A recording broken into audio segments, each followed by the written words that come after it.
चुनाव हो और परंपराएं ना टूटे, ये तो संभव नहीं है। उत्तराखंड में इस बार भी चुनाव हो रहा है और एक परंपरा जो बनाने की कोशिश की गई, वो परंपरा टूट गई।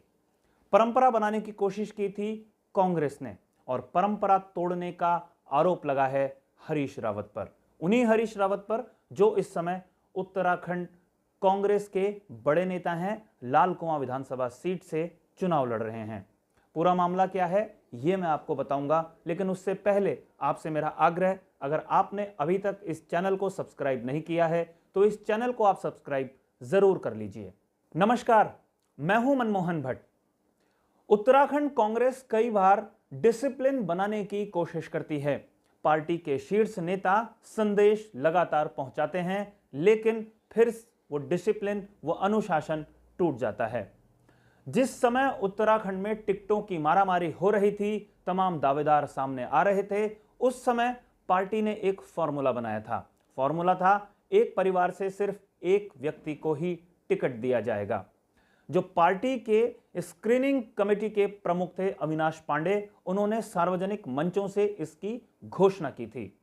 जिस समय यशपाल आर्य अपने बेटे के साथ कांग्रेस में शामिल हुए थे, उस समय सिर्फ उनको अपवाद माना गया था और बाकी तमाम नेताओं को कहा था कि परिवारवाद अब नहीं चलेगा।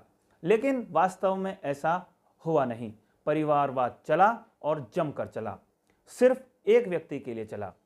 अपने अपने परिवारों के लिए टिकट मांगने वाले नेताओं की अच्छी खासी लिस्ट थी। प्रीतम सिंह अपने परिवार के लिए भी टिकट मांग रहे थे। रणजीत रावत अपने साथ साथ अपने बेटे के लिए भी टिकट मांग रहे थे। हरीश रावत भी अपने साथ साथ अपने बेटे या बेटी के लिए भी टिकट मांग रहे थे। लेकिन पार्टी ने इस बात को सिरे से खारिज कर दिया था। लेकिन जब टिकट बंटवारा हुआ, पहली लिस्ट जारी हुई, तो सबको भरोसा हो गया कि पार्टी आलाकमान ने सोच समझकर फैसले लिए हैं। लेकिन जब बात दूसरी लिस्ट की आई तो शंका पैदा होने लगी।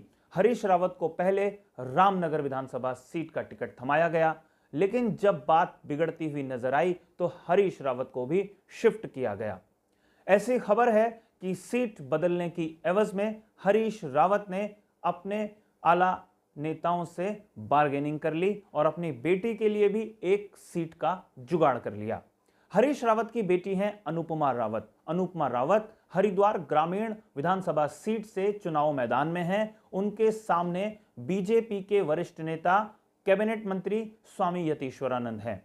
आपको याद होगा 2017 में हरीश रावत हरिद्वार ग्रामीण सीट से ही चुनाव लड़े थे, हालांकि उनको हार का सामना करना पड़ा था।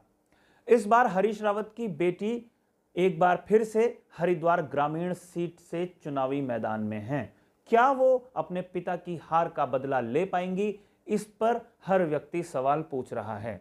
इसका पता तो 10 मार्च को ही चलेगा, लेकिन बात यहां पर हम चर्चा इस बात की कर रहे हैं कि डिसिप्लिन पार्टी ने कैसे तोड़ दिया एक नेता के लिए। हरीश रावत ने जब अपनी बेटी को टिकट दिलाया तो परिवारवाद का आरोप लगा। कांग्रेस के कार्यकारी अध्यक्ष रणजीत रावत ने इस पर नाराजगी जताई है।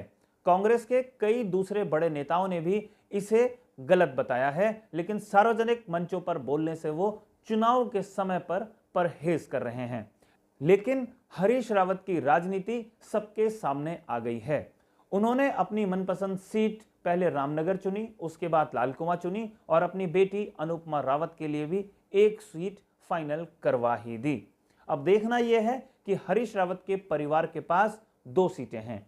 जीत में कितनी कन्वर्ट हो पाएगी ये देखने वाली बात है, क्योंकि 2017 का नतीजा हरीश रावत और उनके परिवार के सदस्य अभी तक भूले नहीं हैं। इसलिए सुरक्षित सीट की वो तलाश में लगातार जुटे हुए थे। साथियों, आपको हमारी ये रिपोर्ट कैसी लगी हमें जरूर बताइएगा। अगर आपको ये रिपोर्ट पसंद आई हो तो इसे लाइक कीजिए, इसे शेयर कीजिए और अगर आपने अभी तक इस चैनल को सब्सक्राइब नहीं किया है तो इस चैनल को सब्सक्राइब आप जरूर कर लीजिए। अगली रिपोर्ट में एक बार फिर आपसे मुलाकात होगी। तब तक के लिए नमस्कार।